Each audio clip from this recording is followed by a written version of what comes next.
Hey guys, it's Jess. And I'm here with the founder, CEO, all of that of Tribe X, a brand. Would you consider it street style? What do you consider your brand to be?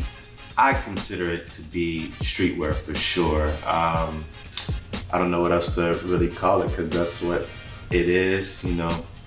Bomber jackets, hoodies, sweatshirts, you know. That's what streetwear is, not anything buttoned up, you know, loose and comfortable. Like, you know. Hey. I'm not gonna lie. I stopped wearing like crew necks because I was like, man, I want to be more professional, like a woman. But when I put this on, I was like, you know what? Crew necks are in, man. I took a little survey on my Instagram page and I was kind of hurt to my heart. Like, I put, would you rather have a hoodie or a crew neck? And like the hoodie won like drastically, and I was like, now I gotta switch over. But people told me that they like it, so unless they were bullshitting, can I curse? Is that fine? Yeah, absolutely. Unless people were bullshitting, then you know, it is what it is. But I'll probably transition and do some more hoodies down the road. Yeah, I mean, I feel like no one that ever wears a hoodie actually puts the hoodie on. That's why I prefer crew neck. What's the purpose Just of having? save the fabric. Yeah. So for all of you that don't know, I've known Rico since I was 11. I met him in middle school. Not to flaunt or floss or anything because he is engaged, ladies. But we were the only ones there's 3 gifted kids in the whole school. And so for the first few weeks, for any of you that are not gifted, the non-gifted folks. For the non-gifted folks, it just means that we got tested into, I guess, a higher learn. I don't know really what gifted means. Yeah, who knows? Now we're like old and like I feel like a regular person now. Yeah, like we're no different. I don't even know what it means. They made us feel real special though. They did. We got to go on all the field trips. Yeah. I can't remember any now that it's been 15 years. Yeah, right. 15 years since middle school. Literally remember none, but yeah, so I've noticed I was 11 and Rico actually had like an impeccable fashion sense even in middle school. He's probably gonna be like, no. I don't know. He was the kid that we all thought was like cool and had like cool clothes, you know, especially in middle school. We tried real hard to keep up. I appreciate it. Yeah. I was horrible to Rico middle school. I was like the cock blocker anytime he tried to like flirt. You was cock blocking. You just brought up, oh my gosh. Don't get me started. You did cock block on me pretty heavy. Every time. And it's not because I liked him. It was just literally because I just was like mean. I was just like the mean friend that was just like. Cock block at 11. That's so I was like, he's my friend. No, like. But it worked out because now you have your lovely fiance. Yeah. So you're welcome. Thank you. You're welcome. None of those middle school girls were feeling me like that anyway, I guess. So it all worked out well. You lost. So the brand name is Tribe X. Tell us a little bit about where that name came from. Yeah, so when I first started the brand, it started off with just like an idea, and I was like, do I want to do hats or do I want to do actual full-on clothing? But, you know, skipping forward past that, I just tried to figure out something that was meaningful to me and then that would be like lasting. So I kind of narrowed it down. For some reason, A Tribe Called X was kind of like a play on A Tribe Called Quest. I never listened to any of their music, but that's where it started. I was like, A Tribe Called X, it had a nice ring. But somebody on Instagram that I knew had that name and they were using it as their personal like name on Instagram. So I was like, that's not gonna work because I gotta use it. So then I just kind of shortened it down to Tribe X. And basically what the name kind of represents, the brand is more so about diversity, inclusion, and you know, embracing all cultures. That's what I like to, you know, put out there with the emphasis on minorities, you know, accepting more minorities into the workplace or into fashion or into whatever space where we're a minority in. So the tribe is kind of like, you know, when you think of tribes like Native American tribes or you know, even African tribes or whatever tribes, wherever the hell they may be. And it's just like people have their own factions or like groups of, you know, folks. And even today, you know, you have black people, you have white people, you have, you know, Puerto Ricans, you know, black and white is kind of a made up construct anyway. But, you know, everybody still kind of clicks together with their tribe, wherever you may be from. So that was kind of where that part came from. And then it also did directly relate to like Native American tribes here in America, because America's a melting pot. So I wanted it to be, you know, embracing the diverse melting pot of cultures that are here in America by way of calling it a tribe. And then X kind of represent all the immigrants that came over after Black slaves and Native Americans. Everybody came from somewhere, so that's where the X kind of, it's like a symbol for, you know, immigration or, you know, assimilation into American culture. So that's deep. I just thought he was like, this sounds cool. That too. That looks good stylistically. But well, that works. I like that. I like that. That's cool. I didn't even know that. We just learned something together. Dropping little, I haven't even discussed this or put that out before, so. Right? See, now you know. If you don't know, now you know. So you actually started off in finance. I remember you used to talk about finance, financial freedom and things like that. How did you transition from that into wanting to start a clothing brand? Was it hand in hand? Did it have anything to do with one another? I'd say yes and no. Yes, finance has a role in the brand because I do the photography, I do the designing, I do the production, and I do the financial part of trying to make sure that I'm not spending too much money versus, you know, making more money for selling the products. But no, they don't go hand in hand, because I actually do investments, mutual funds and stuff for my day job, which hopefully we can make that a thing of the past, hopefully. But, you know, I've always, as you mentioned, I've always kind of been into fashion, even back when we were wearing baggy t-shirts in middle school, or, you know, South Pole or whatever the hell, Rockaware, those brands back in the day. Remember when white tees were cool? White tees were just like, a plain all white. the way down to like your shin, you know, it was and a dress, a little bit, basically. a t-shirt dress. Yeah. But yeah, so I always thought I was, you know, kind of fashionable, and you know, I put on my best foot forward as far as that's concerned. But you know, I just feel like corporate America is just like so uptight, you know, and I always wanted to do something creative.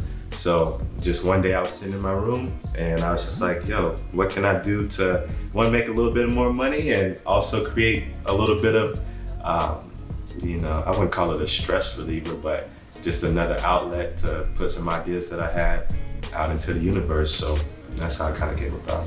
In the beginning, because like you said, this was kind of like a stress reliever for you, was kind of just something else to do. Yeah. When you started it, did you believe that it was going to take off the way that it did, or did you just kind of do it and just thought, you know, it was going to just do its own thing? I'm not gonna lie. I did not think it was going. I'm more of a one day at a time type of person. So when I started, I was like, yo, I'm gonna just buy 20 hats and get them done and see how they go, you know, see what happens. I'm not like a super like far out planner. Like I'm just like day by day, one thing to the next. So I'm still like trying to hype myself up to be like, man, this is gonna take off, and I hope it does, but I'm always like somewhere in the middle. So I don't know. That's probably not too encouraging, but how'd you do? That's a real ass answer from an honest person. So you know, I'm gonna keep moving forward and putting, you know, my best foot forward to make it pop, and hopefully, you know, the channel pops and, you know, we pop together, you know. Jess does a thing. How did you know? Like, when was the point that you knew you were ready to start your own brand? Because like you said, you kind of just bought 20 hats and were like, let's see how this goes. So when did you know you were ready to branch out into other things? Once I felt that I didn't want to just be a one-trick pony. I was just like, you know, people have been hitting me up and asking like, yo, every time I like push it, I'd be like, this is a headwear apparel brand, you know. So I kind of started off with beanies, dad caps, and like bandanas. But then I was like, you know, everybody kept hitting me up and like, yo, we want to see this, we want to see that, we want to see this. So I was like, yo, if people want it, then I shall provide. And that's how it kind of came about. So, you know, I'm just kind of transitioning. What is this, like my third piece of clothing, I want to say. I started, I think the very first piece was the bomber jackets, and then I did the sweatshirts, and then I just dropped some basketball shorts. So, Yeah. and then nice. so now I'm kind of, you know, transitioning fully. I got some tricks up my sleeve that I'm coming up with soon. So, you know, just wait and see, you guys. Wait and see. You still have a regular job, right? Unfortunately. Yes. Unfortunately. So I know that you definitely want to do this full time Yeah, for sure. and do your own thing. So So why do you think that a lot of people of color don't branch out into entrepreneurship or decide to stay into regular 9-to-5 jobs where they work for other people? well, I say society kind of dictates what we all do to a certain extent. Like, you know, you grow up, you want to do well in school, you want to graduate from high school, college, you know, get as many degrees as you can. And a lot of people look at success as who can make the most money, you know, when that's not, the more money you make brings more problems sometimes. So that's not always, you know, they don't always go hand in hand. So I feel like, you know, there's different gauges of success, and for me, it's just being as impactful as I can with what I'm given, and, you know, making sure that I'm influencing as many people as I can. Yeah. Good answer. So this is your most recent item that you have. Yes. Yes. So tell us a story about where this idea, because this is amazing, but this is, I don't know, where does the design come from? You know, when you think of tribe, you probably think of Native American tribes. And yeah, so the pattern is Native American in my eyes, and that's what I kind of wanted to represent, along with, you know, the game being played in a place in Texas where it's not all, you know, cowboys and gunslingers, but a lot of folks who have probably been here from, you know, the very beginning. So it's kind of an ode to those Native American folks as well. Yeah, these shorts look crazy. Like when I saw them online, I was like, this design is insane. Yes. They're beautiful. They're beautiful shorts. So when you're creating your designs, what do you use, I guess, as reference to create these designs? They come out of your head, or is it just whatever you're feeling at the moment? Is there like a theme? I don't think there's any set theme.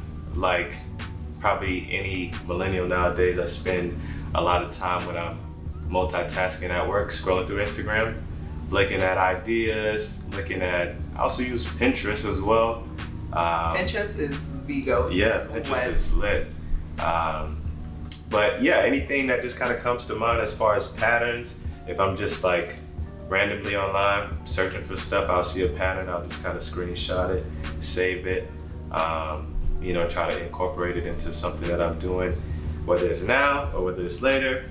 I never know when it will be used, but I got a ton of shit just like in my phone taking up mad memory that I haven't used and maybe will use. So to answer the question, no set reason or no set like pathway that I take to get to a design, just kind of happens. I feel like, you know, when people are like, hey, can I look through your phone and can I check something? You ain't got no dick pics in your feed. I'm like, they're really just like a bunch of stuff that I screenshotted. Yeah, that's Any fashion trends that you're into right now, whether they're hot or not? So is there anything that right now, like you're really feeling a lot of, that you've been wearing a lot or you're inspired by a lot? Nothing unusual, I'd say. I wear a lot of like plain t-shirts. So it kind of like, I don't know, I don't wear my stuff a lot. Like I'm just wearing this again because, you know, for the interview. What's up? But I don't know if that's a good thing or a bad thing. But I do like my stuff, don't get me wrong. I wouldn't put it out otherwise. But I wear a lot of plain t-shirts, you know, loose t-shirts a bit. I try to stay in the gym as best as I can, but I'm not like a super snug fit type of guy. And then, you know, some regular like distressed jeans or, you know, nothing too fancy. So I may do some more pieces, but I don't want to like oversaturate it, you know what I'm saying? Yeah. Like, I think you should definitely, because one thing I've seen the brand is everything does well. Like everything individually does well. Yeah. But I think that if you had like one collection to solidify yourself, you know, like if you were to go get like a Ralph Lauren shirt or whatever, Ralph Lauren makes all kinds of shirts. Yeah. But you know that has like the big pony thing. Yeah. You know what I mean? So like that staple piece. Yeah. So that everyone knows like your brand is about that. You can make anything you want, but I think you should definitely find that one thing that kind of works and just roll with it. Yeah. And you could just do, you know, make anything. You can make like the hats, whatever, and you can branch out to anything, because when people like something, they like it. Definitely. I would definitely play. I wouldn't think too deep into the idea that it's like too much. Yeah. Because like I said, when people like something, so I think whatever you do, whatever sells well, whatever it seems, I think just play off of that and find your thing. Find your thing that people know. When I see this is Tribex. Okay. This is the staple. This is the classic, whatever, the Tribex. Absolutely. You know, if this was like the thing that sold the best or whatever, people, you know, for a fact are gonna come and everyone's gonna want that. Yeah.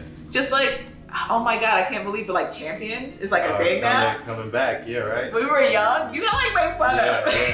Those are like Bobos. That's stuff you got at Kmart. You know? Man, they're back in PacSun. They're like Tilly's, you know, yeah, on all the poppin' shoe sites or whatever. Man. Yeah, it's crazy. Rebranding is a real thing. Right? It's crazy. Yeah. The 90s are back.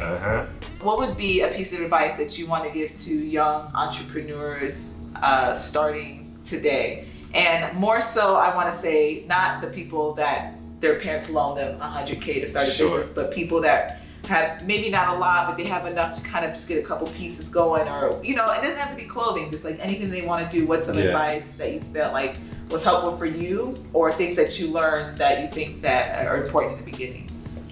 I'd say just like do it, just like go for it. Cause like you did, like even though you're planning on leaving your job, you know, it came a little bit sooner than expected, but you still shout out to my job. F. Right. But you kind of had a plan and a strategy, and it happened a little bit sooner, but you weren't like, oh, let me find another job. You're like, oh, it's time to, you know, pursue my dream. So I feel like for any entrepreneur out there, whether it's, you know, fashion, whether it's real estate, whatever, you know, space you may be in, you just kind of got to go do it, because otherwise, you know, I talk to people all the time. They hit me up and think like I'm the guru on like clothing or something, or like fashion, and I'm like, yo, it started with 20 hats. Like I saw like a good deal on 20 blank hats, and I had an idea and a concept, and I found somebody in the city that could bring it to life for me. So I feel like in this political environment that we're in the world that we live in, you know, it's just a scary time to be a person of color, you know, to be straightforward. And I feel like we're a lot more alike than we are different. So no matter skin tones or, you know, obviously where we come from, countries, you know, I feel like if we find more commonality, you know, between people, then it just makes the world a better place. And not to be like all kumbaya-ish, but, you know, that's what we kind of need, especially like with as divisive as, you know, things have been recently. So that's what the brand stands for. That's what I'm about personally. Hopefully you guys can get on board, and, you know, I'm trying to bring along some dope shit as well. Like the clothes has to be, you know, they have to be fire, you know, but, you know, just making sure that you're kind to people and, you know, make it a better living experience for us all while we're here. So. Yeah. All right. So plug everything. Plug. So you can follow the brand on Instagram at the Tribe. You know, you can spell it out. The Tribe X brand. No underscores, none of that. Just at the TribeX brand on Instagram, the TribeX brand on Facebook, on Twitter as well. Trying to get better at using Twitter. Me too. I have it, but I never use it. I just link it. So I just try to share once, you share them all. Yeah. At the TribeX brand on Twitter as well. And if you guys want to see like my ugly face from time to time, follow me at the Suave one. Not related to TribeX at all, but the Suave, SUAVEONE. Yeah, I was gonna do the Suave one.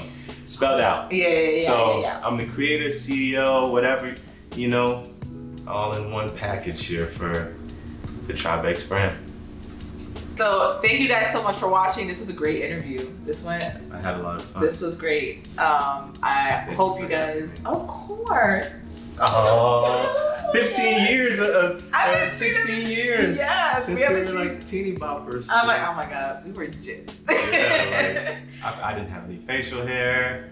Me neither. I don't know what happened now. Jessica's curls are on fleek. Her baby hairs are laying down really nicely now. Wispy? Yeah. They are wispy? Yeah, I don't remember that at age 12, but Man, it's raw. I gotta look back in like the yearbooks now. Don't. Now I'm gonna go see it. You're gonna see it on his Instagram. Got your ass. Spam.